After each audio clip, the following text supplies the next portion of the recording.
Hello, my name is Steve Kaufman, and this is the second part of the fifth video in a series of videos that I'm doing that tells the same story I already told in this book, and so on and so forth. And because this is the second part of what was supposed to be a single video that has now become a four-part video, I'm just going to get right into it. Thank you for that pro tip, my perpetually open-mouthed friend. You got me there. Et tu, T-Bone. Et tu. In any case, in this particular video, I'm going to describe how our individual flows of awareness use our individual minds to produce the externally projected appearance that we are aware of and refer to as physical reality. And in general, we are able to use our minds to produce what our individual awarenesses become aware of as physical reality as a result of transient impactive relations that our minds become involved in with relational structures that exist external to our minds. However, before I get into that, I will first, as usual, provide some context. Up until now, what I have been primarily doing in these videos is describing the relatively stable structural relations of the fundamental reality to itself that make it possible for the fundamental reality to become involved in the transient structural relations with itself that produce what that fundamental reality, while functioning as a localized awareness, becomes aware of as physical and mental reality. In order to establish the context for what I'm going to do in the next two parts of this fifth video in the series, which is describe in detail what the mind is and how it, as a specialized fourth-level relational structure, is used to produce the created appearances that we are aware of and refer to as physical and mental reality. And so before I begin, I will briefly recap the progressive structural evolution of awareness that takes place prior to the emergence of the mind as a specialized fourth-level relational structure, so we can more easily move into a description and discussion of what the mind is and how it operates. These drawings summarize the progressive relations of the fundamental reality to itself that precede the evolution and emergence of the mind as a specialized fourth-level relational structure. Specifically, the zero level of reality, which is just the term I use to refer to the formless and fundamental reality prior to its involvement in some relation with itself, at some point within itself forms a relation with itself, and so at that point and within that point exists as and functions as the first level of relational awareness structure that is actually there where empty physical space appears to be. And then that first level of relational structure forms relation with itself at various points within itself, thereby causing formless awareness to function as the second level relational awareness structures that are actually there where we perceive and conceive physical light to be. And then those second level relational structures form relations with each other, thereby causing formless awareness to function as the third level relational structures that are actually there where we perceive and conceive inanimate matter to be. And then third level relational structures form relations with other third level relational structures to produce higher order and more complex third level relational structures. And once third level structures have evolved to a certain degree of structural complexity, it then becomes possible for the fundamental reality to become involved in a new and unique relation with itself. And that new and unique relation I have described as the zero level of reality flowing through certain third level structures and in so doing inducing mechanical movement within those structures, thereby animating those structures and so bringing them to what we call life, and thereby causing them to function as the fourth level relational structures that are actually there where we perceive and conceive any bit of living or animated matter to be. And as described in the last two videos, the flow of awareness through a fourth level structure causes the zero level of reality to become individualized, and so to exist and function as two individual poles of an indivisible awareness duality. And that indivisible awareness duality consists of the localized awareness that is flowing through and animating a particular fourth level structure, and all the rest of awareness that is not flowing through and animating that particular fourth level structure. And that individualization of the fundamental reality into localized and non-localized poles of awareness creates an ongoing relation of conscious intention that continuously exists between the fundamental reality as it is and is not flowing through a particular fourth level structure. and that ongoing relation of conscious intention that continuously exists between the localized and non-localized poles of any indivisible awareness duality produces the experiential appearance that we, functioning as localized poles of awareness that are flowing through and animating a fourth level relational structure, are aware of as emotional reality, with relations of aligned conscious intention producing positive emotions and relations of oppositional conscious intention producing negative emotions. And when fourth level structures first emerged out of and upon the gigantic third level relational structure that we perceive and conceive as planet Earth, emotional information was the only information that a localized awareness needed in order to direct its conscious intention in a way that caused its internal and animating flow to help maintain the structural integrity of the fourth level structure it was flowing through and animating. Because, as explained in the last two videos, fourth level structures evolve to function optimally when the relation of conscious intention between the localized animating flow of awareness and the non-localized flow of awareness that exists everywhere else is aligned rather than opposed. And so emotional reality, which is either positive or negative, or wanted or unwanted, provides a localized awareness with information regarding the in-the-moment state of its relation of conscious intention, as either aligned or opposed with the non-localized pole of its indivisible awareness duality, thereby providing a localized individuality or localized awareness with the information it needs to adjust how it is choosing to exercise its conscious intention or free will in any given moment, so that its internal flow will help to maintain rather than degrade the structural integrity of the fourth level structure it is flowing through and animating. And as mentioned in the last two videos, an individual awareness does not have to know anything about how its internal flow affects the fourth level structure it is flowing through and animating in order for this emotional information system, absent delusion, to work.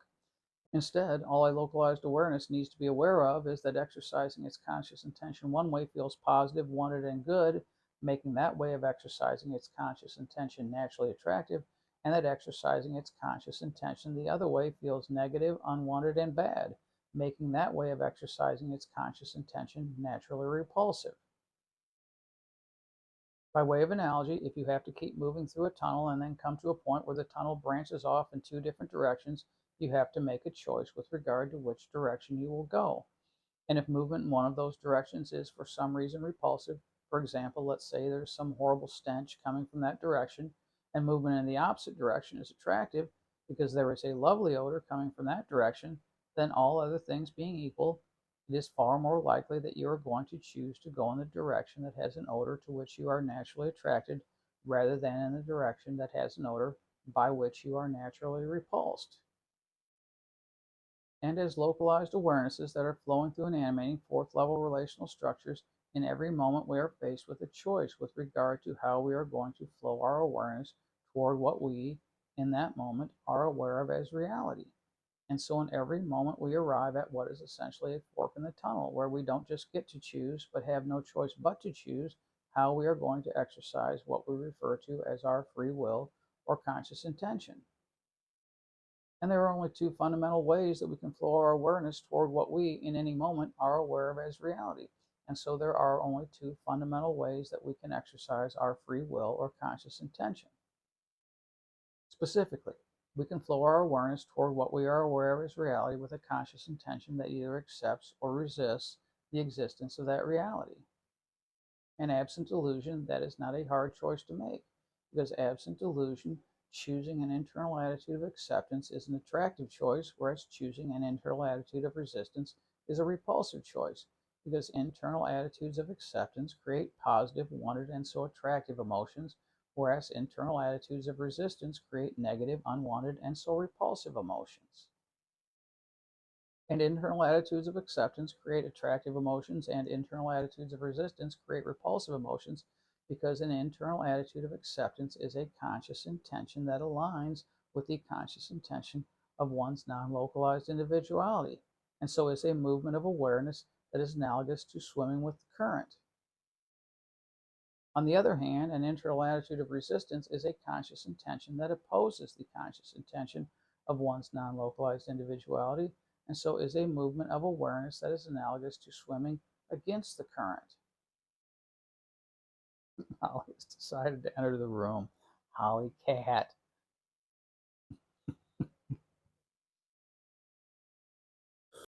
But eventually, emotional information alone was not enough. And emotional information alone was eventually not enough because eventually fourth level structures began to drift out of their womb like environment and into different environments that externally challenged their structural integrity rather than sustaining it.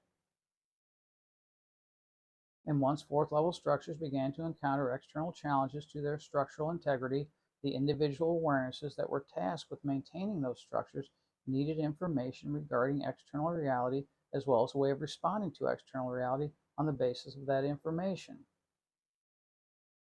And as a result, fourth level structures evolved a mind because, as I am going to describe, what we refer to as the mind is a specialized fourth level relational awareness structure that makes it possible for the localized awareness that is flowing through and animating that structure to both produce and respond to information regarding external reality. However, the mind did not begin as the mind, but first came into being while functioning as what we perceive and conceive as the cell wall. And so what I'm going to do now is explain how a cell wall is able to function as a very primitive mind that is capable of producing both a physical and mental appearance. Because as relatively large, elaborate, and complex as our minds are, in their most basic respects, our minds still produce physical and mental reality in the same way that minds originally produced physical and mental reality when they first emerged as specialized fourth level relational structures. Now, cell walls first came into being so that the DNA molecule, which may be the most fundamental fourth level relational structure there is, at least on this planet,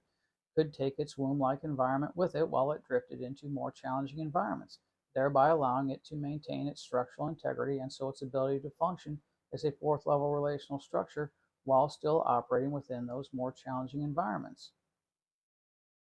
In the same way, if you go into space or deep underwater, you do so in a capsule that allows you to take your original environment with you, because otherwise your body would die, i.e., cease to function as a fourth level relational structure. And so, when fourth level structures began to venture out of their original womb like environment, they evolved a surrounding capsule that allowed them to take that original womb like environment with them. And that surrounding capsule is a third level structure that we perceive and conceive as the cell wall. And at the fringes of that womb-like environment, that surrounding capsule or cell wall was enough.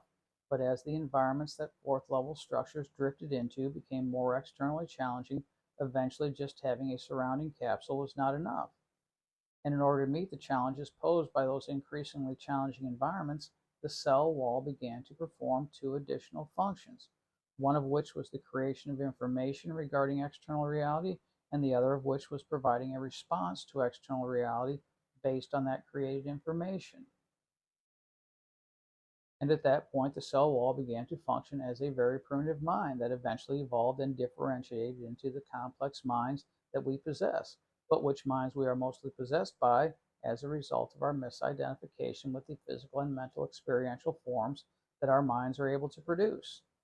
But that's a story for another video, because the purpose of the second and third parts of this fifth video is to explain how our minds produce the physical and mental realities that we inadvertently turn into the walls of an awareness cage once we make the mistake of believing those created appearances to be realities that are actually there. And so, without further ado, I am now going to explain how what we perceive and conceive as a cell wall is able to function as a very primitive mind that, in concert with an animating flow of awareness, is capable of producing the two related and yet completely different appearances that the animating flow of awareness becomes aware of as physical and mental reality.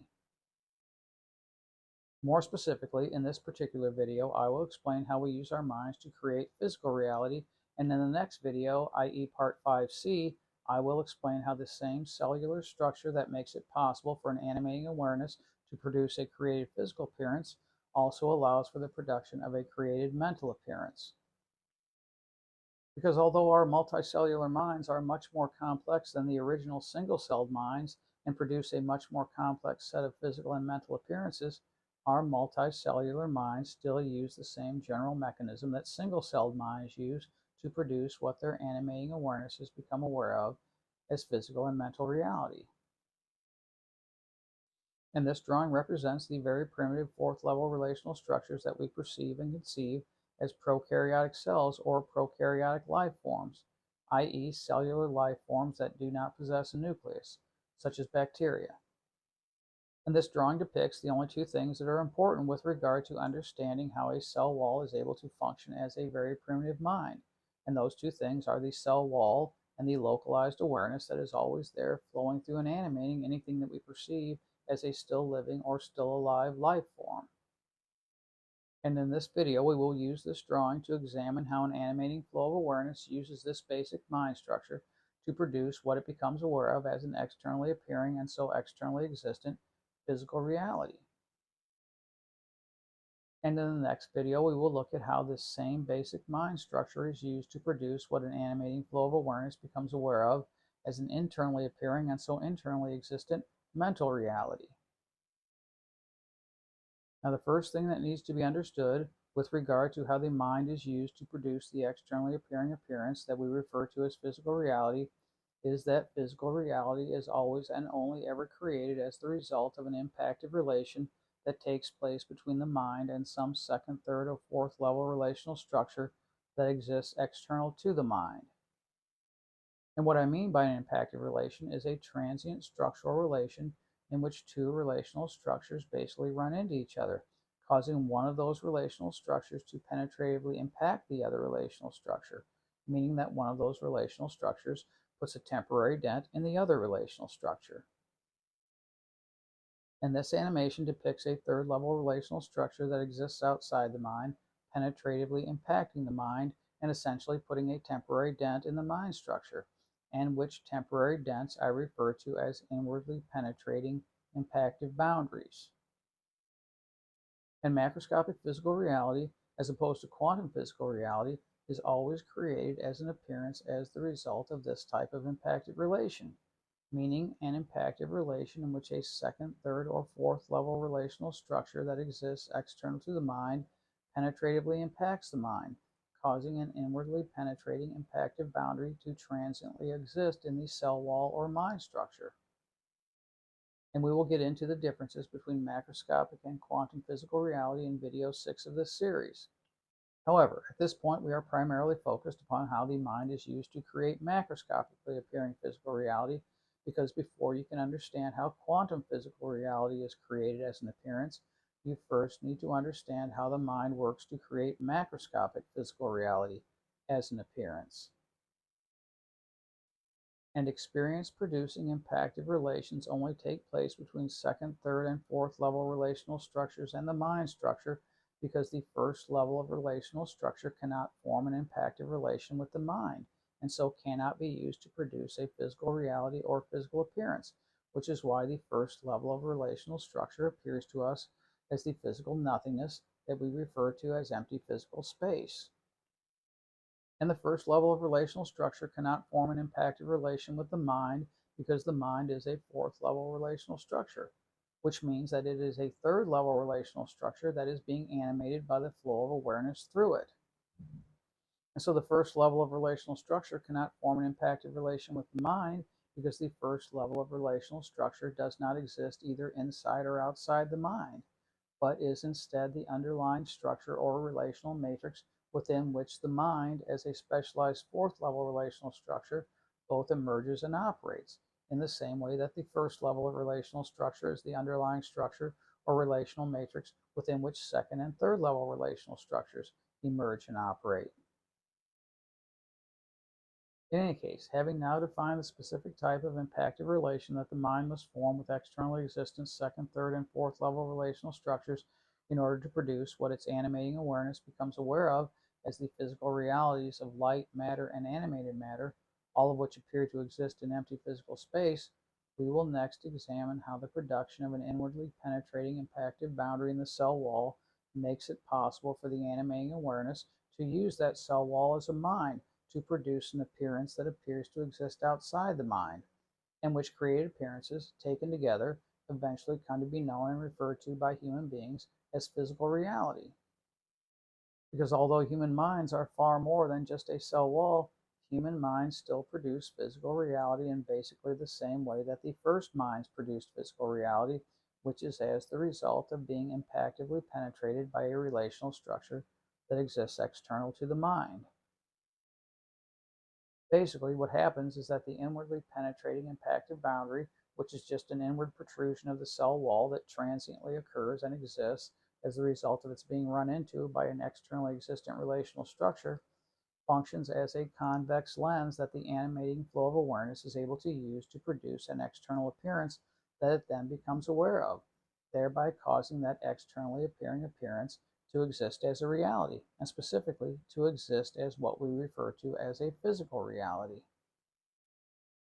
Jesus said, "You are the light of the world," and that is a very accurate statement because the reality that you really are, i.e., the animating flow of awareness, is the reality that, in concert with the mind, brings the entire physical or material world into existence by functioning as a sort of light that shines within the mind. But the light that Jesus referred to and that we are referring to here is not the physical light that illuminates physical objects, but is the light of consciousness or awareness that, in concert with the mind, creates the externally appearing appearances that illuminating awareness then becomes aware of as physical reality. In essence, with regard to the creation of physical reality, the localized and animating flow of awareness that you really are functions in the same way that the light coming from within a slide projector functions, while the inwardly penetrating impactive boundary functions both like a lens and like a slide that has been placed into that projector.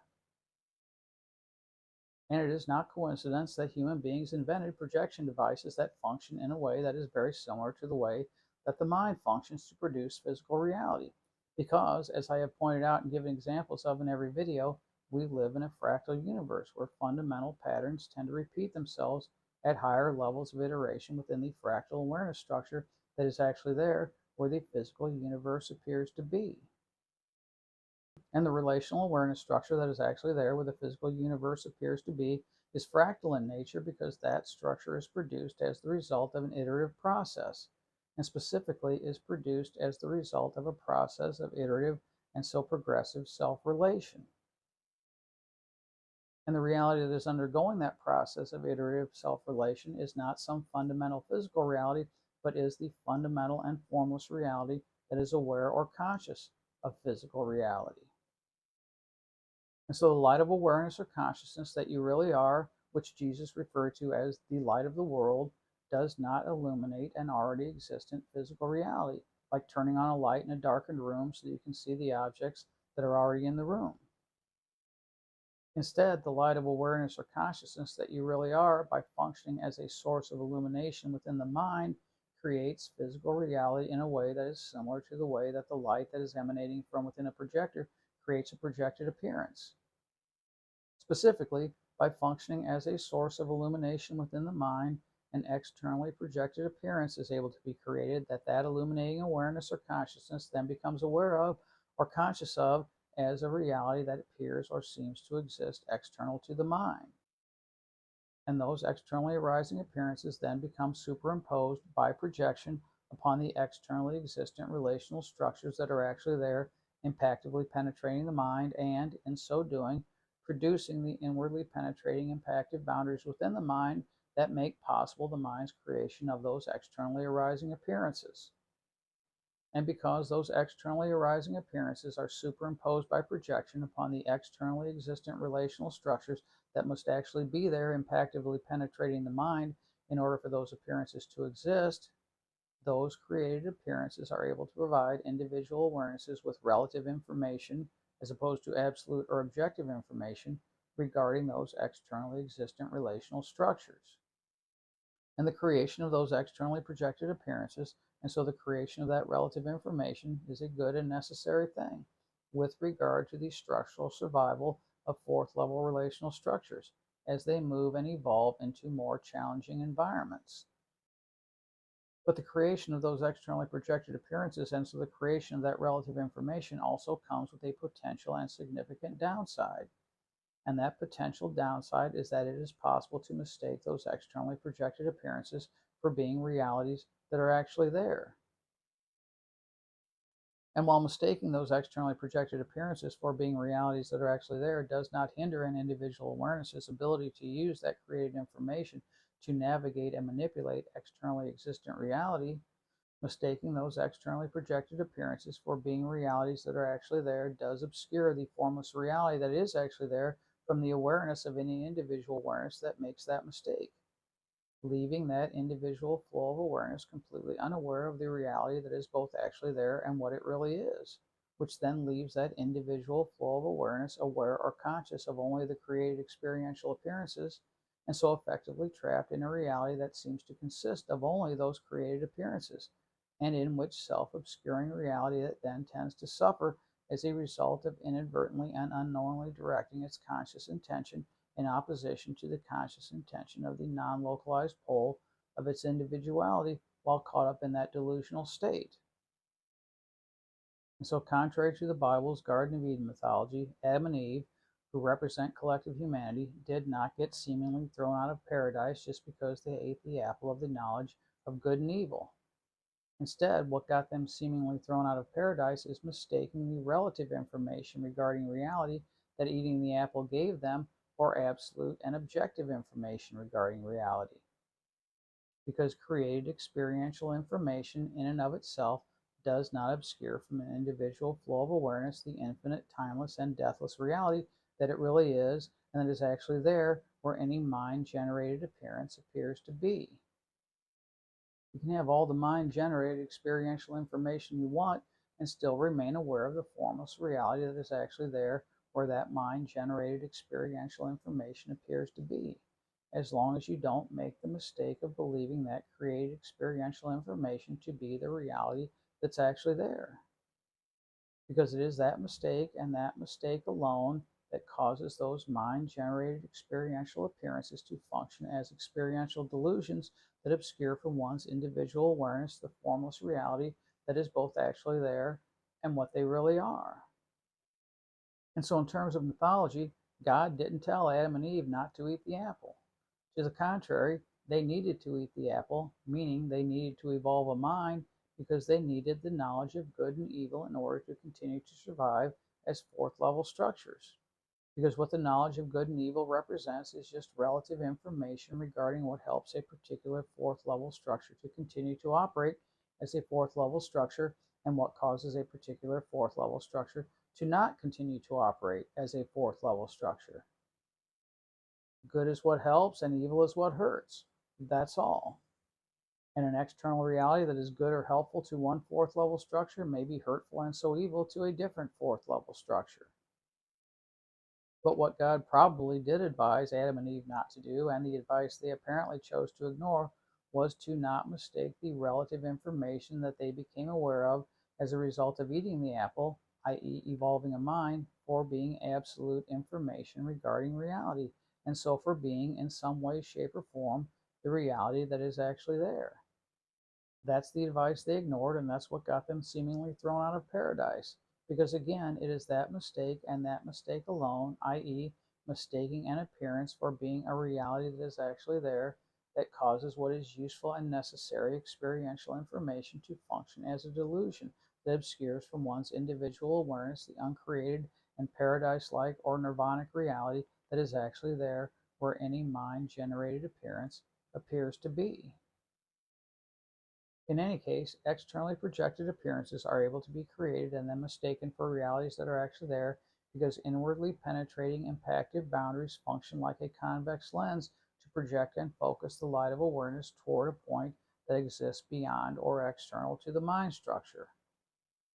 And inwardly penetrating impactive boundaries also function like a slide that modifies the light of awareness as it passes through those boundaries by not letting all of that light pass through, so that what ends up appearing at the external point of convergence is a sort of mind-generated shadow projection that is being cast by the light of awareness as a result of that light passing through an inwardly penetrating impactive boundary, and which inwardly penetrating impactive boundaries only exist as a result of the cell wall or mind being impactively penetrated by relational structures that exist external to the mind, which is why such created shadow appearances are able to provide animating and illuminating awarenesses with relative information regarding some of the relational structures that exist external to their individual minds. And inwardly penetrating impactive boundaries are able to block some of the light of awareness from passing through those boundaries, thereby creating the externally appearing shadow images that we are aware of and refer to as physical reality, because the mind is itself composed of that same light of awareness, because the mind is a relational structure, and relational structures are nothing more than awareness that has become stably structured as a function of its ongoing speed of light movement in relation to itself. Put another way, unstructured awareness and relationally structured awareness are the same reality. And when unstructured awareness is projected through a structured form of itself, some of that projected awareness gets through and some of it does not. In the same way that when light passes through a slide or frame of film, some of that light gets through and some of it does not. Ultimately, projected images are just elaborate shadows that are created as a result of light passing through a frame of film. And in an analogous way, physical reality is just a very elaborate shadow that is being created as a result of the light of awareness or consciousness passing through a relationally structured form of itself that is functioning as a mind, and so is functioning, at least in one respect, as a sort of shadow creation and shadow projection device as a result of that device being animated and so illuminated by an individual flow of awareness, and also owing to the fact that that device is able to be impactively and transiently penetrated by relational structures that exist external to it. And Socrates, over 2,000 years ago, understood the nature of our situation, which is why, in his cave allegory, he described our situation as being analogous to being chained to the wall of a cave, and only knowing as reality what are just shadows that are being projected on the wall of that cave by a light source that exists within the cave. And the cave that we are chained to and trapped within is our individual minds. And the created shadows that are all we know as reality are the physical and mental realities that our minds are able to produce as a result of our individual light of awareness or consciousness illuminating those minds. And as long as we continue to mistake what are only mind generated shadow appearances for being realities that are actually there, we must remain unaware of the fundamental and ultimately formless reality that is actually there, and so must remain unaware of our own reality. And so our minds don't have to function as caves or cages in which our individual awarenesses become effectively trapped. Instead, our minds only function as cages in which our individual flows of awareness become effectively trapped when we make the mistake of believing that the projected shadow appearances that our minds are able to produce are realities that are actually there, thereby obscuring from our individual flow of awareness the ultimately formless reality that is actually there, which then leaves our individual flow of awareness aware of only the experiential appearances and completely unaware of its own reality, and so effectively trapped in a mind-generated experiential cage that, through its illumination of the mind, it is itself creating. And the human mind is capable of producing 5 different types of physical or externally projected shadow appearances, and specifically is capable of producing the 5 different created physical appearances that we refer to as sight, sound, taste, touch, and smell. And each of those created and externally projected shadow appearances is only able to be produced as a result of our minds being penetratively impacted by a second, third, or fourth level relational structure that exists external to our minds. And all of those created and externally projected shadow appearances, taken together, make up what we refer to as physical reality. And even though our minds have evolved the ability to produce both a wide range of externally projected shadow appearances and some pretty elaborate shadow appearances, no matter how numerous and elaborate those externally projected shadow appearances have become, they remain created appearances that are in no way, shape, or form the reality that is actually there, where they, as created appearances, can only ever appear to be. But even though none of the created physical appearances are realities that are actually there, those appearances are still able to provide the animating flow of awareness with relative information regarding relationally structured reality as it exists external to its mind. And relative information is better than no information while trying to survive as a fourth level structure that has drifted into a new and more challenging environment.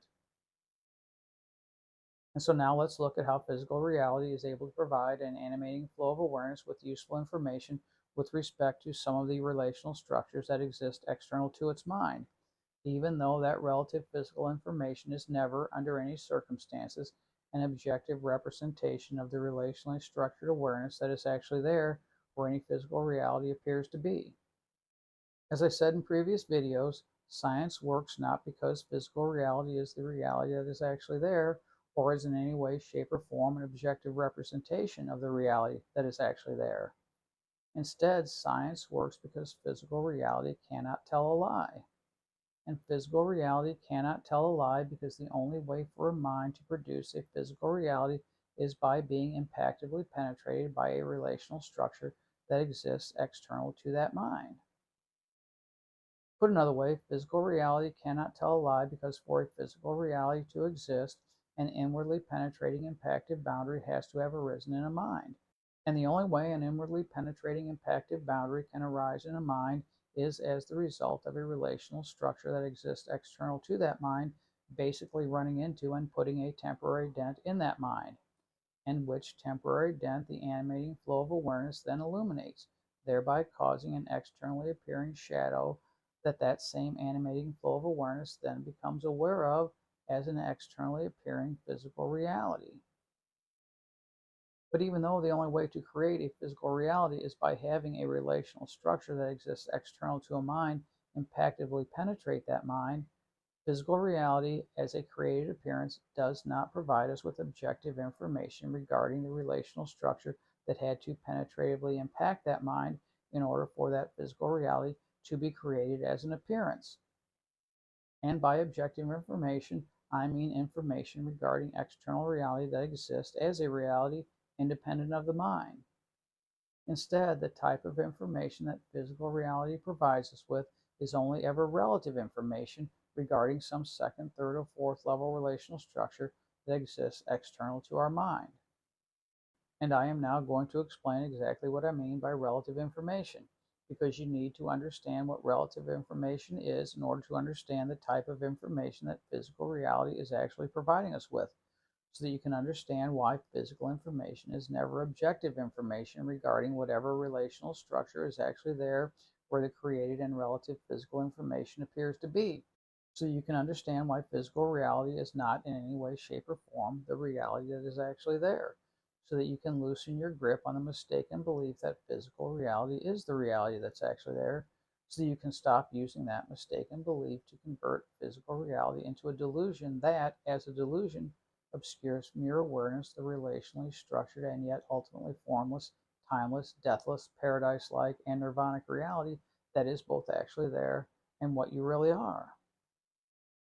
Physical reality only provides us with relative information regarding reality as it exists external to our minds because, as already stated, physical reality can only ever be created and so only ever exists as the product of an impactive relation that takes place between our mind and a second, third, or fourth level relational structure that exists external to our mind. What that means is that what we are aware of as any physical reality is just as much a result or product of our mind as it is of whatever relational structure had to penetratively impact our mind in order to make possible the creation of the externally projected shadow appearance that we refer to as physical reality. And what that means is that the specific shadow appearance that we are aware of as any physical reality is just as dependent on our mind as it is on the externally existent relational structure that penetratively impacted our mind and, in so doing, caused an inwardly penetrating impactive boundary to transiently arise and exist in our mind. And what that means is that there is no such thing as a physical reality that has an existence that is independent of the mind that is helping to create that physical appearance as an externally appearing reality. And what that means is that there is no such thing as an objective physical reality, because the term objective in this context means a reality that exists independent of the mind. There are only two realities that exist independent of the mind: awareness, whether unstructured or relationally structured, and emotional reality, because you don't need a mind to produce an emotional reality. Instead, all you need in order to create an emotional reality is the relation of either self-aligned or self-oppositional conscious intention that always exists between the two individual poles of any indivisible awareness duality. The other two realities of which we can be aware, i.e., physical and mental reality, are both completely mind dependent because, as I am in the middle of explaining, neither of those realities can be created, and so neither of those realities can even exist unless and until they have been created by a mind that is being illuminated by the individual awareness that is flowing through and animating that mind.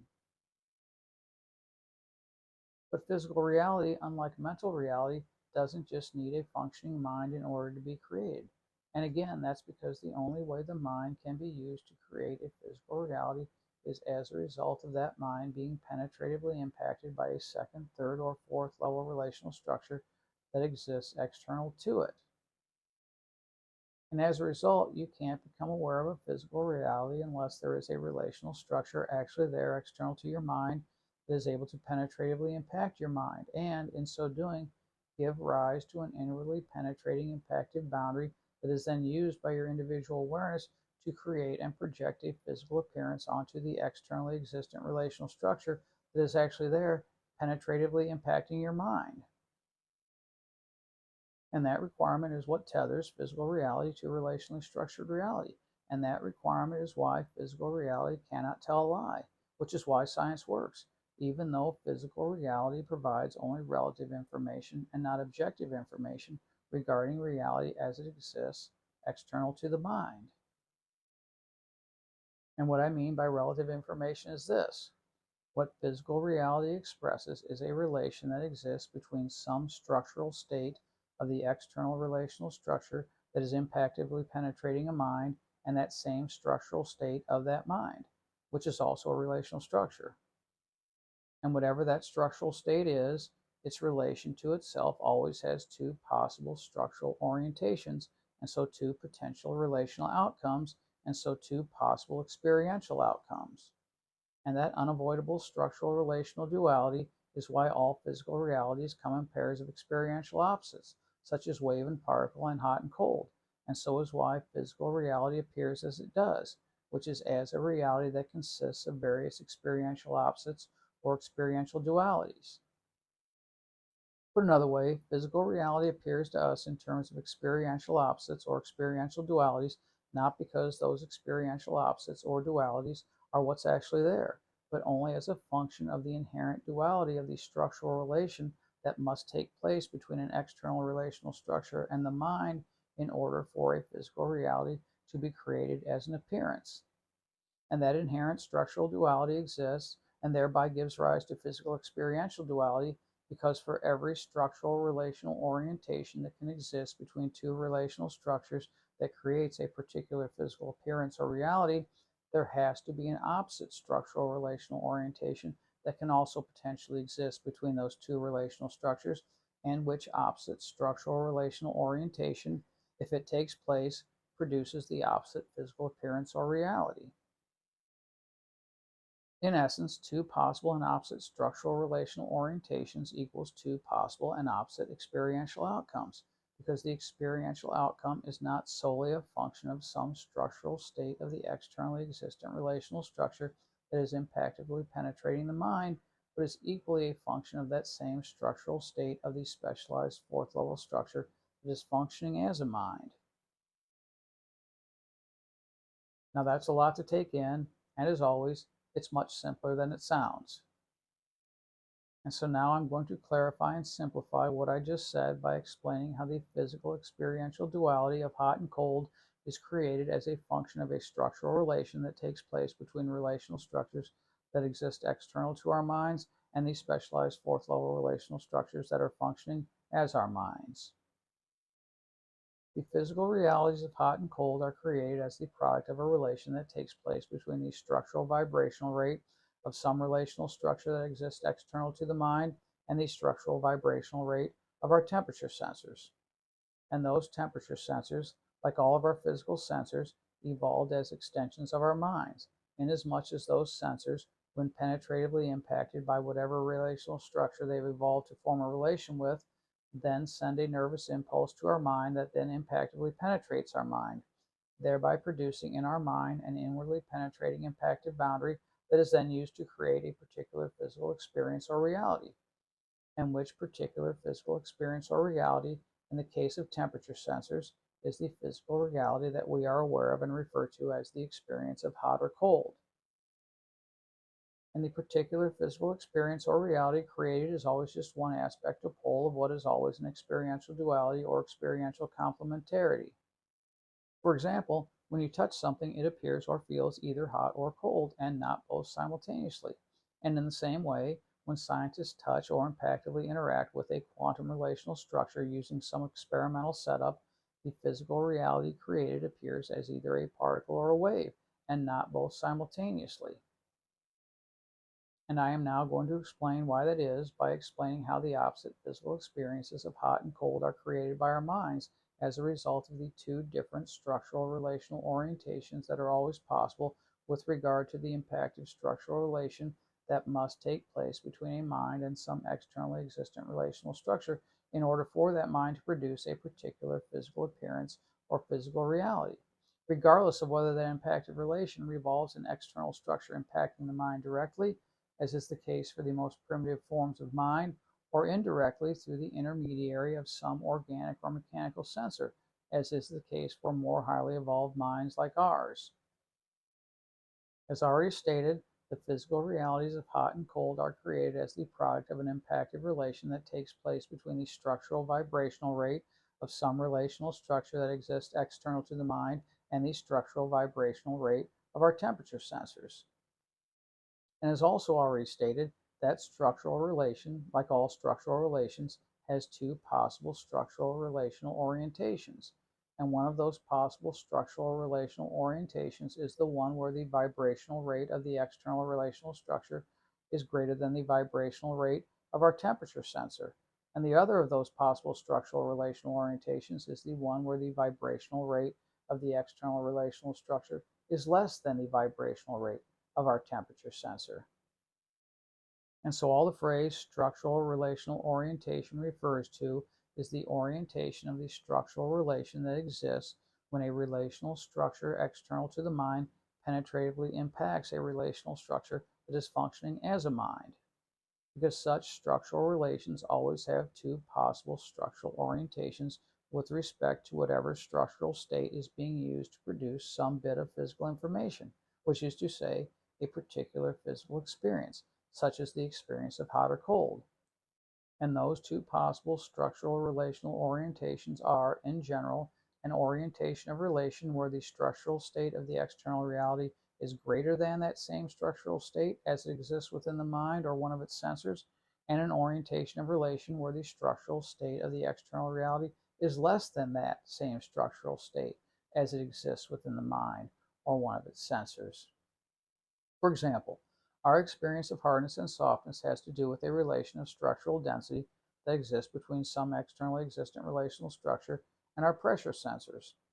And that relation of structural density, like all structural relations, has two possible structural relational orientations and so two possible physical experiential outcomes. And those two possible physical experiential outcomes are the physical reality duality that we are aware of and refer to as the experience of hardness and softness, with the experience of hardness being created by the structural relational orientation where the external reality is relatively more dense than our physical sensor, and with the experience of soft being created by the structural relational orientation where the external reality is relatively less dense than our physical sensor. But unlike our ability to change the structural vibrational rate of our temperature sensors by either warming them up or cooling them down so that we can experience the same bowl of water held at the same room temperature as being cold one moment and then hot the next, we can't change the density of our pressure receptors, which is why rocks always feel hard and pillows always feel soft, unless it's a hotel pillow, in which case it could then go either way. And rocks always feel hard and most pillows always feel soft because our structural relational orientation to those external realities always has the same orientation with respect to the characteristic of structural density, with rocks always being more dense than our pressure sensors and thereby always producing the experience of hardness, and with most pillows, other than hotel pillows, always being less dense than our pressure sensors and thereby always producing the experience of softness. But if we were able to change the density of our pressure receptors the same way we are able to change the vibrational rate of our temperature sensors by making those sensors either more or less dense, then we would be able to change our structural relational orientation with respect to rocks and pillows, and so would be able to experience a rock as being soft and a pillow as being hard, even if it wasn't a hotel pillow. But we can't do that, and so rocks always feel hard and pillows always feel soft. And that experiential consistency helps support the delusion that what we experience as physical reality is an objective property of external reality, because external reality always feels or looks the same to us and generally feels and looks the same way to other people as well. But external reality always feels or looks the same to us, not because physical reality is an objective representation of external reality, but only as a result of the consistent structural relational orientations that always exist between our physical sensors and external reality, because those consistent structural relational orientations produce consistent physical appearances whenever we form an impactive relation with the same externally existent relational structure. Here's relationally structured external reality, and here's the mind, which again is also a relational structure. And when they form an impactive relation, a physical appearance is created. But the created physical appearance is not an objective representation of this, the external reality. Instead, physical reality is representative of the impactive boundary that is created where external reality and the mind meet, and so is representative of a relation that exists between those two realities, i.e., external reality and the mind, and so cannot possibly be an objective representation of just one of those realities, i.e., the external reality, because both realities contribute equally to the creation of the transient boundaries that are used by the light of awareness to produce the externally projected appearances that we are aware of and refer to collectively as physical reality. And external reality also generally feels and looks the same way to other people, not because physical reality is an objective representation of external reality, but only because other people are using the same type of physical sensors that we are to produce what they experience as physical reality, which then creates a consistency of created physical experience between different people who are impactively interacting with the same external realities. And that physical experiential consistency between different people also helps support the delusion that what we experience as physical reality is an objective property of external reality. In any case, with regard to the creation of the specific physical realities that we refer to as hot and cold, the impactive relation where the vibrational rate of the external relational structure is relatively greater than the vibrational rate of our temperature sensor is the particular structural relational orientation that produces the particular physical reality that we are aware of and refer to as our experience of heat or warmth. Conversely, the impactive relation where the vibrational rate of the external relational structure is relatively less than the vibrational rate of our temperature sensor is the particular structural relational orientation that produces the particular physical reality that we are aware of and refer to as our experience of cold or coolness.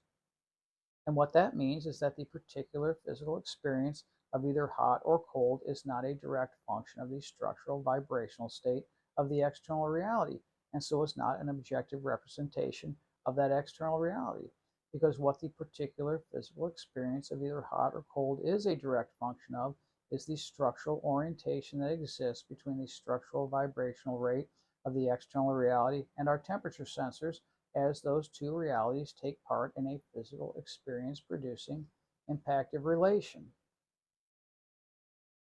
Because it is the structural orientation of that impactive relation and that structural orientation alone that determines which of the two possible experiential outcomes is created or actualized as a result of an impactive relation taking place between some externally existent relational structure and our mind's temperature sensors. Therefore, what the particular physical experience of either hot or cold is a direct function of is equally dependent on both of the relational structures that are taking part in the physical experience producing impactive relation that must take place in order for the experience of either hot or cold to be created as an externally projected appearance and thereby exist as a physical reality.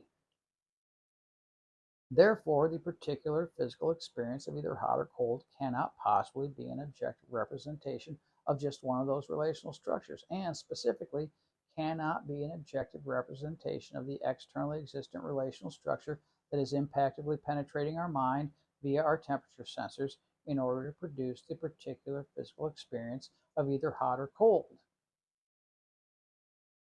And that's why the same bowl of water held at room temperature can be experienced as being either hot or cold, depending on the vibrational state of the temperature sensors in one's fingers, as being either relatively less than or relatively greater than the vibrational state of the bowl of water.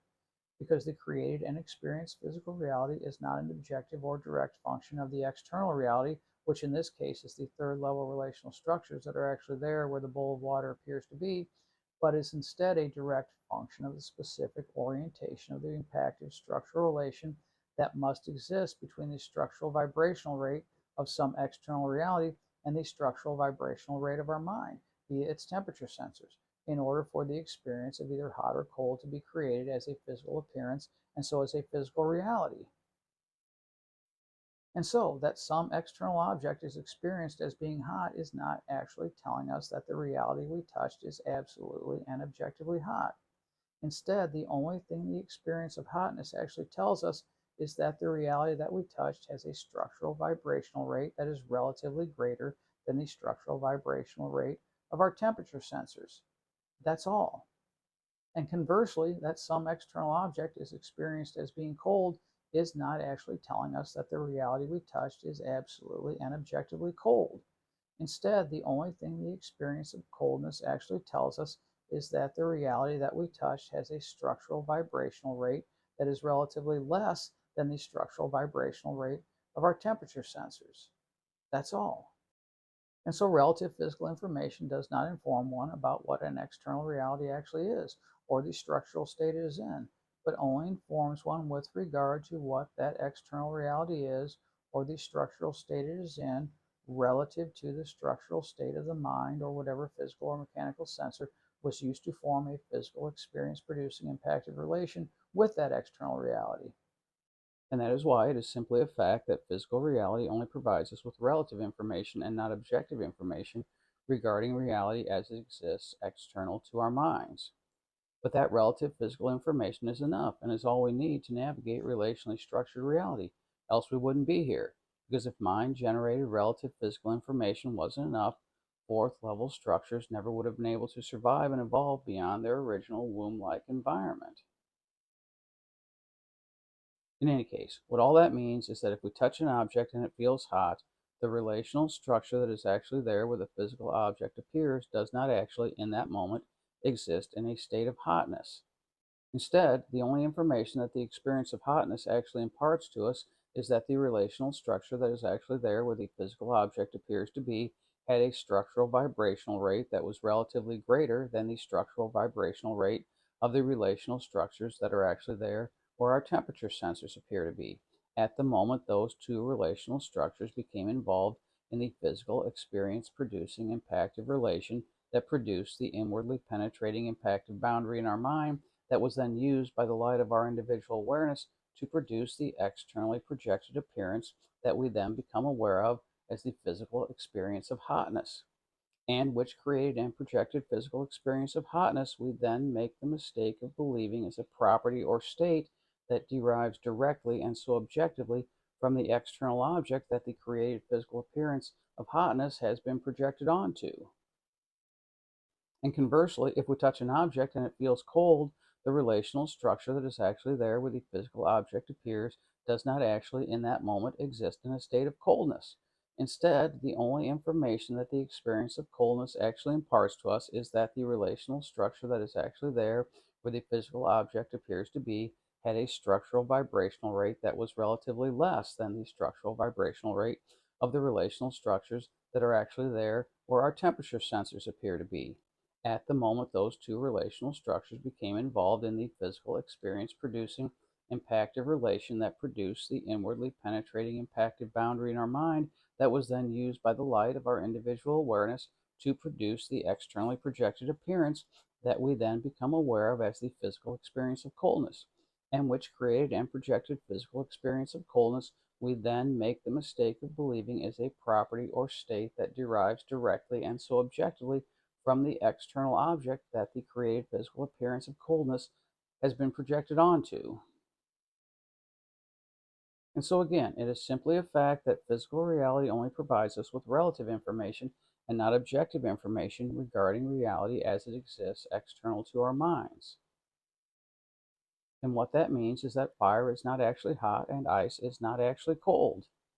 In terms of Socrates' cave allegory, hot and cold are just created shadows that, once they have been projected on the wall of the cave, are then mistaken for being realities that are actually there. More specifically, hot and cold are just mind-generated, externally projected appearances that, once they have been projected onto the relational structures that are actually there, where the physical realities of fire and ice appear to be, are then mistaken for being realities that are actually there. Put another way, what I am saying is that hotness is not a property that is intrinsic to the relational structure that is actually there, where the physical reality of fire appears to be, nor is coldness a property that is intrinsic to the relational structure that is actually there, where the physical reality of ice appears to be. Because what's actually there, where both fire and ice appear to be, are relational structures that each have a particular structural vibrational rate. And the particular structural vibrational rate that each has, in and of itself, is neither hot nor cold.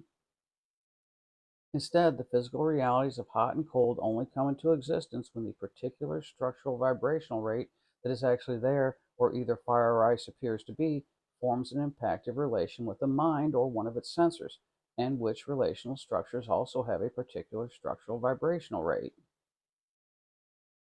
And because the structural vibrational rate of the mind is always relatively less than that of the relational structure that is actually there, where fire appears to be, that particular impactive relation always has the particular structural relational orientation that produces the particular physical experience that we are aware of and refer to as hotness.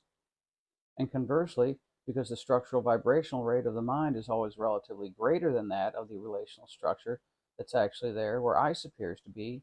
that particular impactive relation always has the particular structural relational orientation that produces the particular physical experience that we are aware of and refer to as coldness.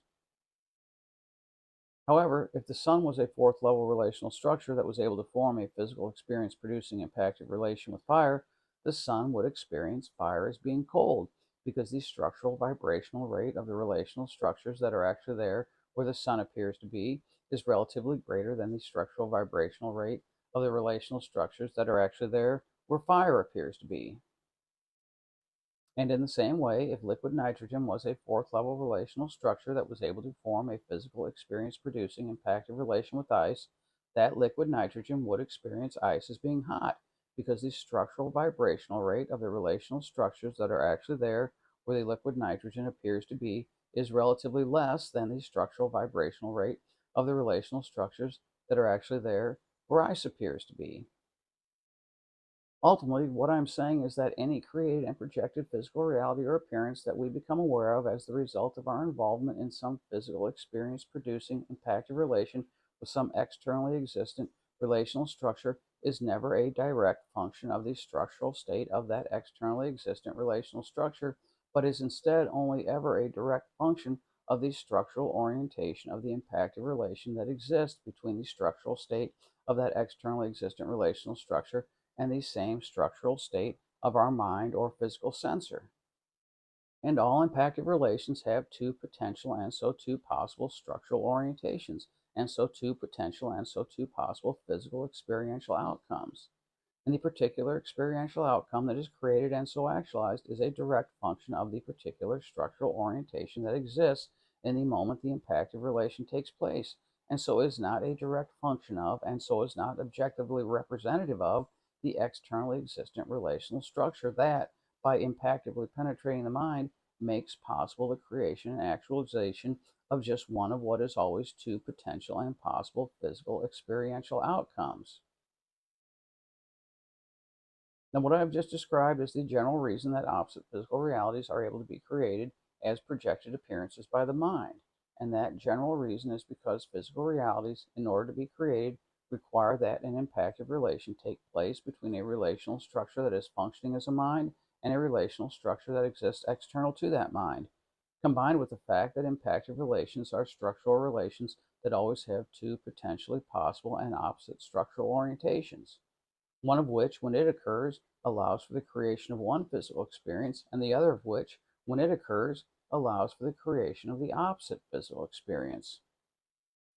And so now, with that general mechanism having been explained, what I'm going to do next is explain the specific mechanism by which opposite structural orientations of impactive relation result in the production of opposite physical appearances and so opposite physical experiences, when the inwardly penetrating impactive boundaries that exist in a mind as a result of those opposite structural orientations of impactive relation are each illuminated by an individual and animating awareness.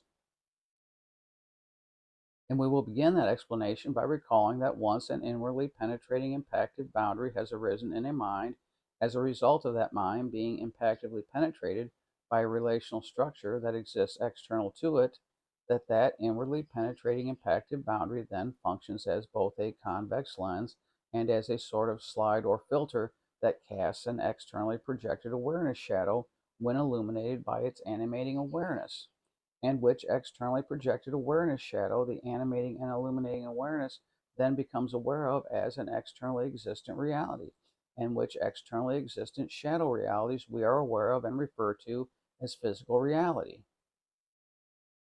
Now, the particular structural orientation of an impactive relation does not change the convex lens function of the inwardly penetrating impactive boundary that arises in a mind as a result of that mind's involvement in an impactive relation with a relational structure that exists external to it, because no matter which of the two possible and opposite structural orientations of impactive relation occurs, physical experience producing impactive relations always produce an inwardly penetrating impactive boundary that, once it has arisen in the mind, functions like a convex lens to project an externally appearing awareness shadow when illuminated by its individual and animating awareness. On the other hand, the slide or filter function performed by an inwardly penetrating impacted boundary does change along with changes in the structural orientation of the impacted relation that is causing that impacted boundary to arise in a mind. And as I will now explain, it is the change in the way the inwardly penetrating impactive boundary functions as a sort of slide or filter according to changes in the structural orientation of the impactive relation that causes such an impactive boundary to arise in a mind that makes it possible for the highly evolved and specialized fourth level relational structures that we refer to as our brains or minds to produce opposite physical appearances and so opposite physical experiences as a result of the involvement of our minds in impactive relations that have opposite structural orientations. And so now let's look at how the slide or filter function of an impactive boundary changes when the structural orientation of an impactive relation changes from one orientation to the opposite orientation, so that we can see and understand the direct link that exists between opposite structural relational orientations and oppositely appearing physical realities. And we will establish that direct link by using the creation of the physical experiential duality of hot and cold as an example. As already explained, the physical experiential duality of hot and cold is created and so exists as a function of a relation of structural vibration that exists between a mind and a relational structure that exists external to that mind. And that relation of structural vibration, like all structural relations, can take place in two possible and opposite structural orientations, and specifically can take place in the orientation where the structural vibrational rate of the external reality is greater than the structural vibrational rate of the mind, or it can take place in the orientation where the structural vibrational rate of the external reality is less than the structural vibrational rate of the mind. And when an external reality is vibrating relatively faster than a mind when it penetratively impacts that mind, the vibrational state of that mind structure at the point of impact, where an inwardly penetrating impactive boundary now exists, immediately and simultaneously undergoes a transition to a relatively faster state of structural vibration, as the relatively faster vibrational state of the external reality is mechanically transferred to the mind at the point of contact or impact, and which point of contact or impact is the inwardly penetrating impactive boundary that has arisen in that mind as a result of the impactive relation that is taking place between that mind and the external reality. Conversely, when an external reality is vibrating relatively slower than a mind when it penetratively impacts that mind, the vibrational state of that mind structure at the point of impact, where an inwardly penetrating impactive boundary now exists, immediately and simultaneously undergoes a transition to a relatively slower state of structural vibration, as the relatively slower vibrational state of the external reality is mechanically transferred to the mind at the point of contact or impact, and which point of contact or impact is the inwardly penetrating impactive boundary that has arisen in that mind as a result of the impactive relation that is taking place between that mind and the external reality. Now, what all of that means is that impactive relations that have opposite structural orientations are able to produce opposite structural transitional states in the area of the mind that is being penetratively impacted by some externally existent relational structure, and which area of the mind then exists as an inwardly penetrating impactive boundary. And those oppositely transitioning, inwardly penetrating impactive boundaries, when illuminated by that mind's animating awareness, each function as a sort of slide or filter that allows the mind to cast an externally projected awareness shadow that has an appearance that is the opposite of the appearance that would be cast by an impactive boundary that was undergoing the opposite structural transition, owing to its having arisen in the mind as the result of an impactive relation that has the opposite structural orientation. Specifically, in the case of impactive relations that involve the creation of the physical experiences of hot and cold, when the light of awareness shines through an inwardly penetrating impactive boundary that is undergoing a transition from a state of relatively slower to relatively faster structural vibration, that particular impactive boundary undergoing that particular structural transition, when illuminated by the light of awareness, casts the particular awareness shadow that we are aware of as the physical experience of hotness. Conversely, when the light of awareness shines through an inwardly penetrating impactive boundary that is undergoing the opposite structural transition, i.e., going from a state of relatively faster vibration to a state of relatively slower vibration, that particular impactive boundary undergoing that opposite structural transition casts an oppositely appearing awareness shadow when it is illuminated by the light of awareness, and which oppositely appearing awareness shadow we are aware of as the physical experience of coldness. And the more disparate or more different the structural vibrational rate is between the mind and the external reality that is penetratively impacting the mind, the faster that structural transition takes place in the mind at the point of impact. And the faster that structural transition is taking place, the more pronounced the created physical appearance of either hotness or coldness is experienced as being. What that means is that relatively faster rates of structural transition produce physical appearances that are experienced as being either relatively hotter or colder, depending on the direction of that structural transition as either increasing or decreasing, respectively. And conversely, the less disparate or less different the structural vibrational rate is between the mind and the external reality that is penetratively impacting the mind, the slower that structural transition takes place in the mind at the point of impact. And the slower that structural transition takes place, the less pronounced the created physical appearance of either hotness or coldness is experienced as being, meaning that relatively slower rates of structural transition produce physical appearances that are experienced as being either relatively less hot or less cold, depending once again on the direction of the structural transition as either increasing or decreasing, respectively. And so there are two factors that affect the light of awareness as it illuminates and so shines through an inwardly penetrating impactive boundary, and in so doing creates an externally projected awareness shadow that individual awareness then becomes aware of as an externally existent experience or reality. And those two factors are: one, the direction of the structural transition that the inwardly penetrating impactive boundary is undergoing, and two, the speed or rate at which that structural transition is taking place. And with regard to those two factors, it is the direction of structural transition that determines which of the two opposite external appearances is created, which in this example is the appearance and so experience of either hot or cold. And it is the relative speed or rate of that structural transition that determines the relative intensity of whichever external appearance is created, which in this example would be the appearance and so experience of either more or less hotness or more or less coldness. It's an amazing and brilliant system, And even though such physical experience generating mind systems do not provide their animating and illuminating awarenesses with objective information regarding external reality, those mind systems do provide their animating and illuminating awarenesses with consistent relative information regarding external reality. And apparently that is enough, else we would not be here and science would not work. Just look at what modern science has been able to accomplish, even though it remains completely oblivious of the fact that physical reality is just a created appearance that is not in any way, shape, or form an objective representation of the reality that is actually there where physical reality appears to be.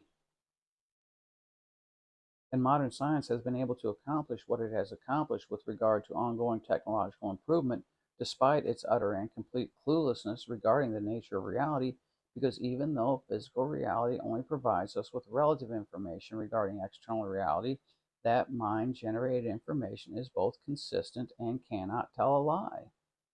Consistent because consistent structural orientations of impactive relations produce consistent physical appearances,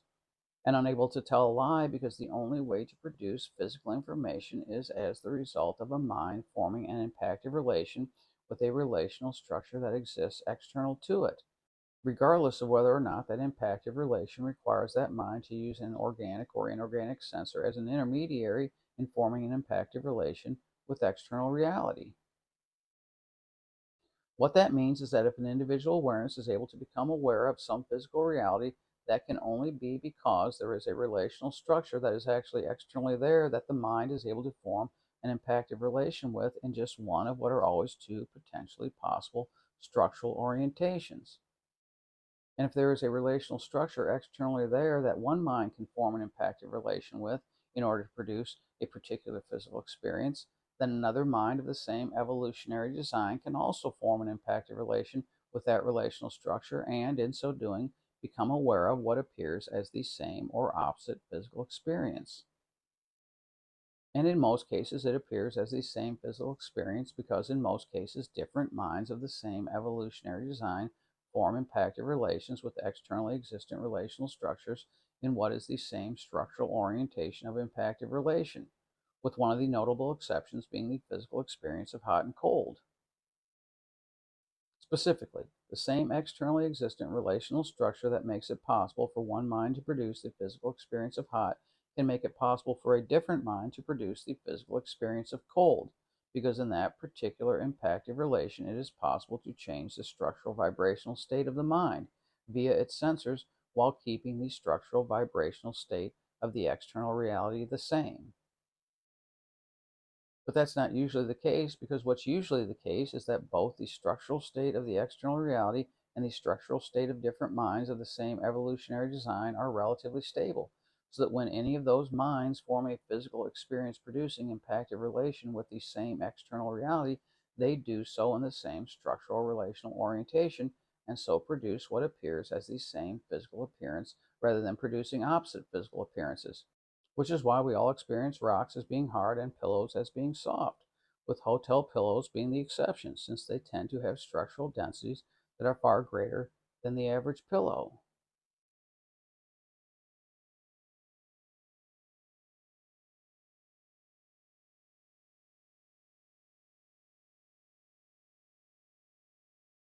May I continue? Thank you. And so, what I mean when I say that physical reality cannot tell a lie is that in order to produce any one of the two physical experiential opposites that it is potentially possible to produce through impactive relation to an externally existent relational structure, at the very least, there has to be an externally existent relational structure that is actually there to form an impactive relation with. And because there has to be an externally existent relational structure actually there where any physical reality appears to be, another mind of the same evolutionary design can come along and also form an impactive relation with that externally existent relational structure, and in so doing, produce either the same or the opposite physical appearance.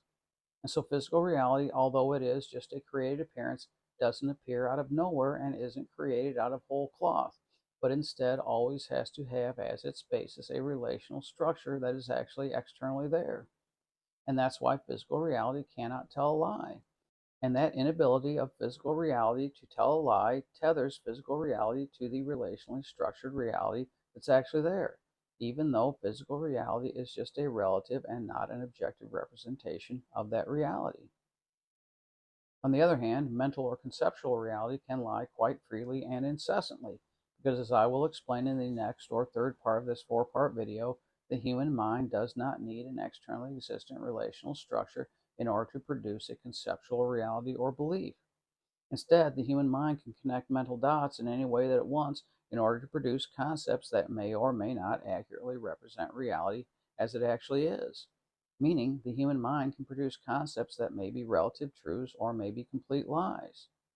That's why people can believe all day long that there are such things as unicorns, but no one is ever going to actually see or physically experience a unicorn because there is no externally existent relational structure that corresponds to the mental reality or concept of a unicorn, and so no way for a mind to produce the physical experience of a unicorn. And so, because mental reality, unlike physical reality, is not tethered to relationally structured reality, it can lie freely and incessantly, or it can tell a relative truth. And that's why the only way to have some assurance that some conceptual reality is an accurate representation of reality is by tethering that conceptual reality to the experiential reality that is tethered to relationally structured reality. And the tethering of a conceptual reality to physical reality is accomplished by identifying a physical reality or reproducible physical fact that corresponds to the created conceptual reality. What that means is that it is fine to create concepts such as unicorns, but it is another thing entirely to believe that such things actually exist, absent any direct physical evidence of their existence, because direct physical evidence is the only thing that can possibly tether a concept to reality as it actually exists beyond the physical and mental surface appearances that our minds are continuously creating and superimposing upon the relationally structured awareness that's actually there. And so direct physical evidence is the only way one can have any assurance whatsoever that a particular concept is the truth and not a lie, and is therefore worthy of one's belief in it. And it's very important to determine whether a concept expresses some relative truth about reality or is complete and utter bullshit before you decide to believe in it. And that's because, as I explained in previous videos, believing in a concept that's not true causes your individual awareness to create and enter into a delusional reality that can be very difficult for your individual awareness to escape from, because you then become aware of reality not as it is, but only as it appears from within that delusion, so that all of your actions then have that delusion as their basis, and those delusion-based actions then obligate your individual awareness to continue to create and enter into the delusional reality that is their basis, with the end result being a very effective and vicious cycle of self-created and self-perpetuated confinement within a mind-generated experiential environment that your individual awareness is itself helping to create.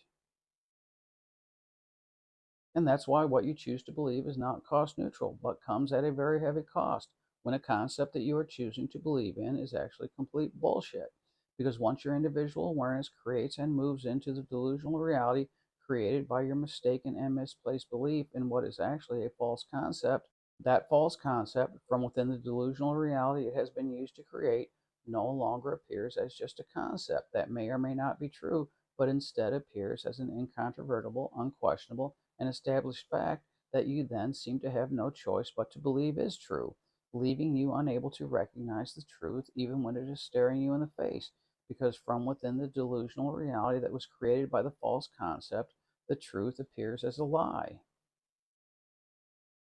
And at this point in human history, increasing numbers of human beings are becoming trapped in increasingly delusional realities because they mistakenly believe that what they believe to be true about various realities has the same validity as physical facts, and that physical facts are not necessary in order to establish the validity of what they believe to be true regarding those various realities. Instead, for such individuals, all that is needed is that they, for whatever reason, want a particular concept to be true. And as a result, increasing numbers of human beings are becoming increasingly detached from reality because they no longer require their beliefs about reality to correspond in any way, shape, or form to the experiential reality that tethers us to the reality that is actually there. And such deeply trapped and deeply deluded individuals are very easily manipulated by the misinformation that now dominates our information space, meaning much of mainstream media as well as social media. because you don't actually have to prove anything that you say to such individuals using physical evidence. Instead, all you have to do is tell them what they want to believe about something, and they swallow it hook, line, and sinker. Not only despite the complete lack of physical evidence supporting that belief, but even when there are volumes of physical evidence contradicting that belief. Because from within the deeply delusional realities in which they are operating, desired belief trumps physically experienced reality. And that's not how our minds are supposed to work. If our biological ancestors all used their minds in the dysfunctional way that many human beings now use their minds, we would not be here because our ancestors never would have survived long enough to reproduce. Because, for example, just wanting to believe that you have enough food stored to get through the winter does not get you through the winter unless that belief corresponds to physical reality. And it seems to me that if a leader of some sort in the distant past told his people that he should continue to be their leader because he could supply them with all the food they wanted, that people back then would want to physically see the food because they would understand that there is a difference between the concept of food and physically experienced food. But somehow and for some reason, many human beings have completely inverted the relative importance and validity of physical and conceptual reality by placing conceptual reality above physical reality so that they now view what they believe about reality to be a more valid source of information about reality than physical reality, which is why they are able to ignore physical reality when it contradicts their desired beliefs, even though it's supposed to work the exact opposite way. That is, it is conceptual reality or belief that is supposed to be ignored or set aside when contradicted by physical reality. Because again, physical reality cannot tell a lie, and conceptual reality can lie freely and incessantly, or it can tell a relative truth. And so, between physical and conceptual reality, the only variable in terms of validity is conceptual reality, because physical reality always tells a relative truth about reality. And so when physical and conceptual reality do align, that is an indication that the conceptual reality may be telling some relative truth about reality. On the other hand, when physical and conceptual reality do not align, that is an indication that the conceptual reality is almost certainly telling a lie, because physical reality by itself can only ever speak some relative truth about reality owing to its method of creation. And that's why completely ignoring physical reality in favor of what one believes about reality when those two mind generated realities contradict each other is a completely insane and dysfunctional way to live. But that insane and dysfunctional way of life is being embraced by more and more individual human awarenesses every day as they tunnel deeper and deeper into their delusional realities in a futile and counterproductive attempt to escape the psychological suffering that being trapped in a delusion always produces. Because they were never taught how to climb out of those delusional realities, and so tunneling deeper into them seems to be the only avenue of escape from the suffering that they must inevitably experience while effectively trapped within them. And that so many human beings are now using their minds in that dysfunctional way is not working out very well for us, either individually or collectively, because you can't just wish away the reality that's actually there by ignoring physical reality while clinging to some mistaken belief about reality, which is why many people who, for whatever reason, didn't want to believe in the dangers of COVID died from it anyway, because in actuality, physical reality trumps belief, because physical reality is the mind generated reality that is, owing to its method of creation, tethered to the reality that's actually there. And that's why physical facts are important, even though those facts provide only relative and not objective or absolute information regarding reality as it exists external to the mind. And that's why every part of this conceptual model of reality that I'm presenting in these videos is tethered to established physical facts, because otherwise there is no way of knowing whether this conception of reality has some validity or is, like a unicorn, nothing more than mind-generated conceptual bullshit. In any case, to return to what I was talking about before I went off on that context establishing tangent, the consistency of physical appearances and the inability of those physical appearances to tell a lie make possible the predictable manipulation of certain aspects of the relationally structured awareness that is actually there where physical reality appears to be. Because that predictable manipulation does not require us to be aware of the reality that is actually there, but only requires that we be aware of the consistent physical experiential results that are produced as a result of consistently oriented impactive relations that our minds are able to form with certain aspects of the relationally structured awareness that must actually be there in order for an externally projected appearance to be created and known as a physical reality. What I'm saying is that if scientists can do it, i.e., remain completely oblivious of the reality that's actually there while still successfully manipulating that reality using created physical appearances, then individual awarenesses that are flowing through and animating fourth level relational structures can do it as well. And individual awarenesses that are flowing through and animating fourth level relational structures have been doing just that ever since the mind first evolved as a specialized fourth level structure, i.e., using mind generated physical appearances to navigate and manipulate the relationally structured awareness that is actually externally there, where physical reality as a mind generated appearance only ever appears to be. Because science, as it presently operates, is just a higher order iteration and so self similar repetition of what individual awarenesses that are animating fourth level structures have been doing since fourth level structures first evolved minds. And what such individual awarenesses have been doing is using the relative physical information regarding external reality that is being generated by their individual minds to navigate and manipulate a relationally structured external reality that they have no awareness of whatsoever. But that state of ignorance does not have to remain the case, because although the relationally structured awareness that is actually there where any physical reality appears to be is completely imperceptible, it is, as I am demonstrating, not inconceivable. And just what mental or conceptual reality actually is and how it is created as an internally reflected shadow appearance by the same mind structure that is used to produce physical reality, we will get into in a bit in the third part of this four-part video, following a brief description of the unavoidable limitations inherent in the creation of physical reality that exists due to the fact that physical reality is always and only ever created and so always and only ever exists as the result of an impactive relation that takes place between two relational structures, one of which is functioning as a mind and so as an observer reality, and the other of which is the external reality that is penetratively impacting that mind and thereby functioning as the observed reality. And I use air quotes on the word observed because it is vital to understand that the external relational structure that penetratively impacts the mind and, in so doing, functions as the observed reality is not what is ultimately observed. Because what is ultimately observed is just a mind generated physical appearance that is being superimposed by projection upon whatever external relational structure is actually there, penetratively impacting the mind and, in so doing,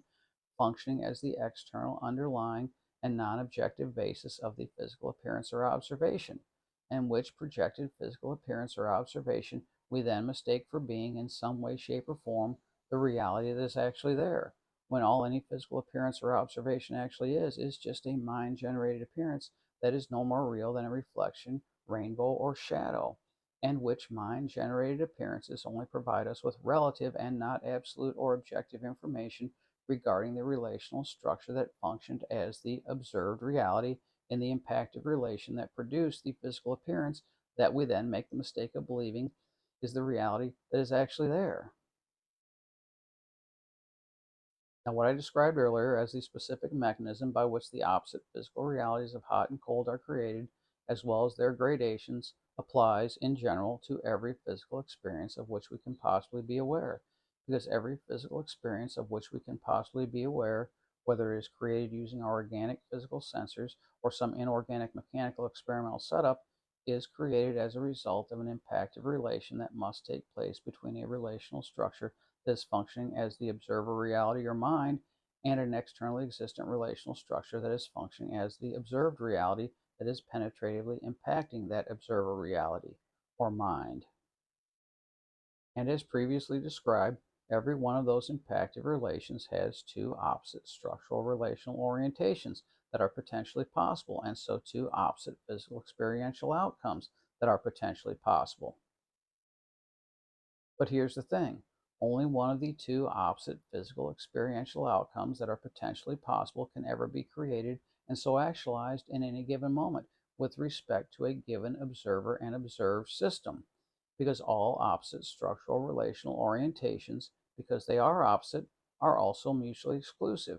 Meaning, if two relational structures are involved in an impactive relation that has a particular structural orientation, then those two relational structures cannot possibly, in that same moment, be involved in an impactive relation that has the opposite structural orientation.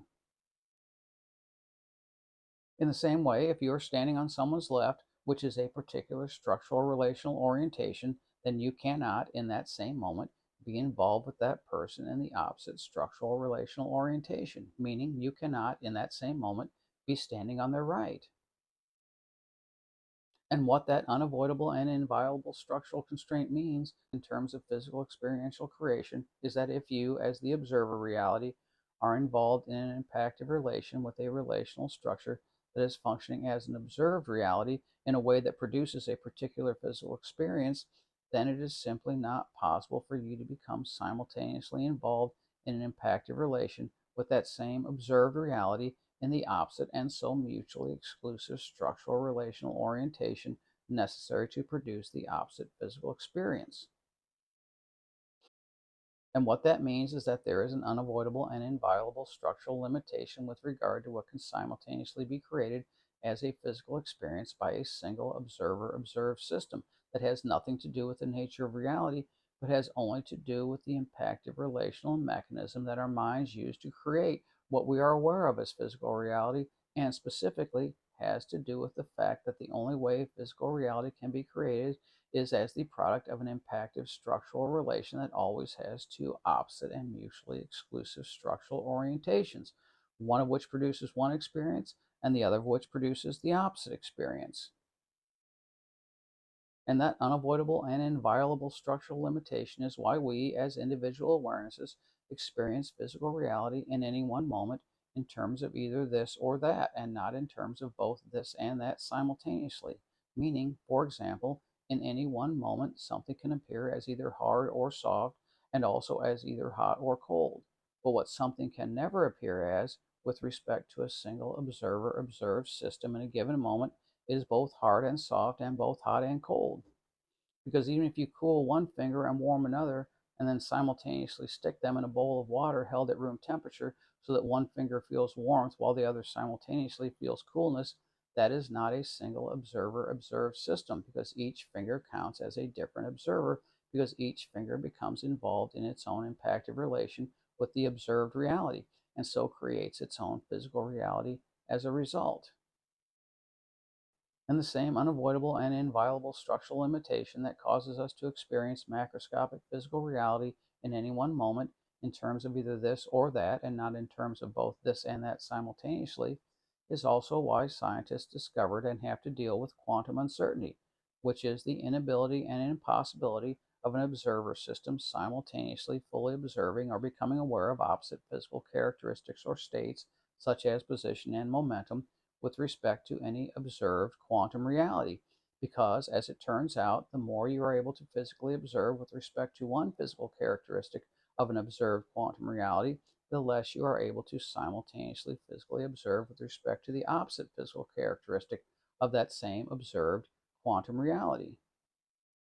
And the reason that physical experiential or physical observational limitation exists at both the macroscopic and quantum levels is because both macroscopic and quantum level physical observations are always and only ever created as a result of impactive relations that take place between two relational structures, one of which is functioning as the observer reality and the other of which is functioning as the observed reality. And as I have just explained, physical experiences, characteristics, and states, whether they are derived from either macroscopic level or quantum level impactive relations, don't just sit out there waiting to be objectively observed. On the contrary, all physical experiences, characteristics, and states, in order to exist as physical realities, first have to be created as the result of an impactive relation. And whatever physical reality is created as a result of some impactive relation is not a direct or objective function of the reality that is functioning as the observed reality, but is a direct function of the orientation of the structural relation that exists when two relational structures become involved in a physical experience producing impactive relation. And whatever the structural orientation of that impactive relation is, And whatever physical appearance that particular structural orientation creates, it is just not possible for the two relational structures that are functioning in that impactive relation as the observer and observed realities to become simultaneously involved in the opposite structural orientation of impactive relation necessary to create the opposite physical appearance.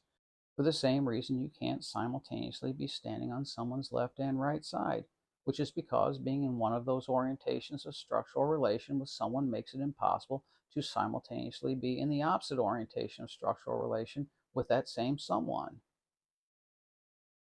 And that's all I'm going to say about the mind's creation of physical reality for now, since in video 6 of this series I will explain in detail the differences between macroscopic and quantum level physical reality by explaining how the same basic impactive relational mechanism of physical experiential creation that I just described is only able to produce determinate and predictable physical appearances when an observer system or mind becomes involved in an impactive relation with relatively large relational structures,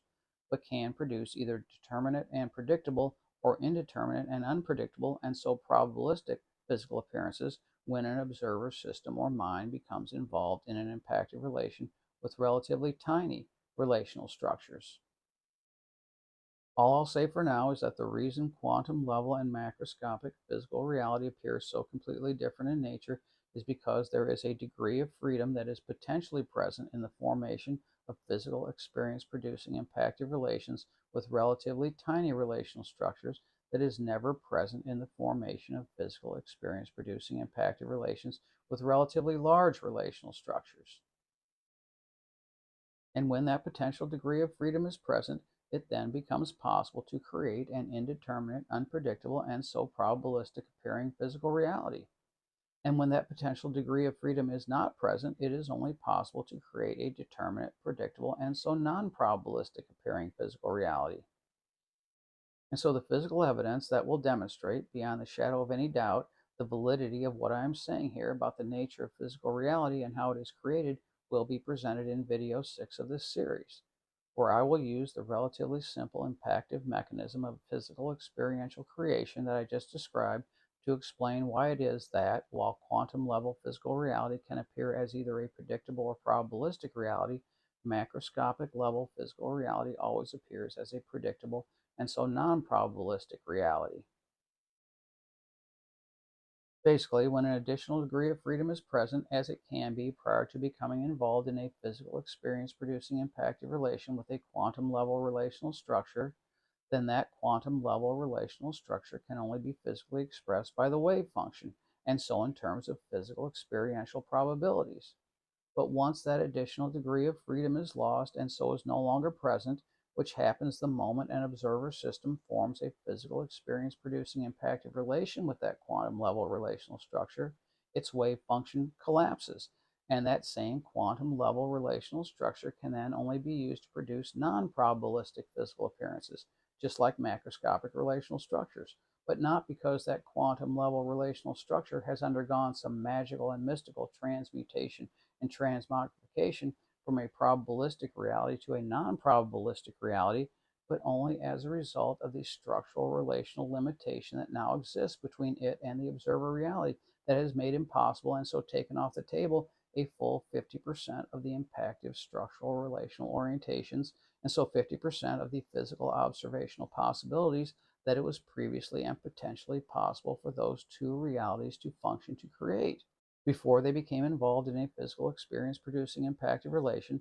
and so before they became involved in a specific orientation of impactive structural relation with each other that renders impossible their simultaneous involvement with each other in any opposite or mutually exclusive orientation of impactive structural relation necessary to create any opposite or complementary physical observation or appearance. As I said in the first video, science has already had, for around 100 years now, all the physical evidence it needs to prove beyond any reasonable doubt that physical reality is just a mind-generated appearance that is not in any way, shape, or form an objective representation of the reality that is actually externally there where physical reality appears to be, because that physical evidence was acquired the moment wave-particle duality and quantum uncertainty were discovered.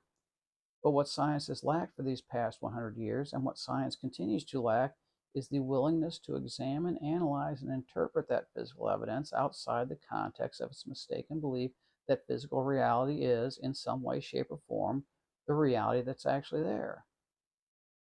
And in video 6 of this series, I'll demonstrate the complete and utter clarity that can be arrived at regarding why physical reality appears and behaves as it does at both the macroscopic and quantum levels, using the same physical evidence that has left scientists scratching their heads for the past 100 years, with the only difference being that instead of trying to examine, analyze, and interpret that physical evidence from within an inaccurate conceptual context regarding the nature of physical reality,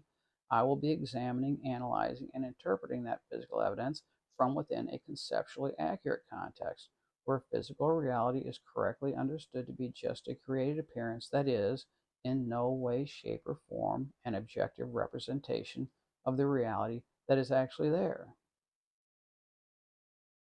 And once you have heard my explanation of why physical reality appears and behaves as it does at both the macro and quantum levels, based on the relatively simple impactive relational mechanism of physical experiential creation that I have just described, you can then decide for yourself which conceptual context you feel is more likely accurately represents the nature of physical reality.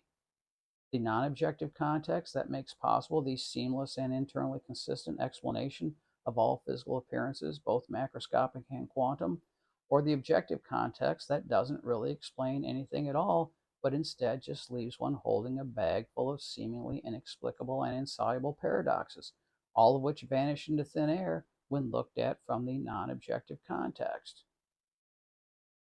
And that brings us to the end of part 2 of video 5. And in the next or third part of this 4-part video, I will explain how our individual and animating awarenesses use our individual minds to create what we are aware of and refer to as mental reality. So I'll see you over there.